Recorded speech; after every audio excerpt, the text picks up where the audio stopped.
Mapalad ang taong itinutuwid ng Diyos ang pag-uugali.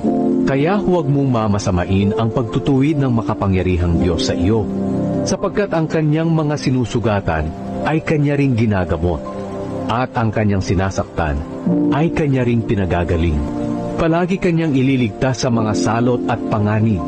Ililigtas kanya sa kamatayan sa panahon ng tagutom at digmaan. Iingatan kanya kung sisiraan ka ng iba, at wala kang katatakutan kung dumating man ang kapahamakan.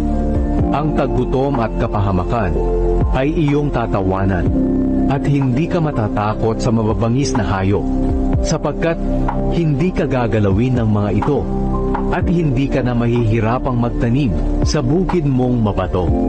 Mamumuhay ng payapa ang sambahayan mo, at walang mawawala sa iyong mga hayop. Dadami ang iyong angkan na parang kasindami ng mga damo sa lupa. Hahaba ang buhay mo, at hindi ka mamamatay ng hindi sa tamang panahon. Ayon sa aming nalaman at naranasan, napatunayan namin na talagang totoo ang lahat ng ito.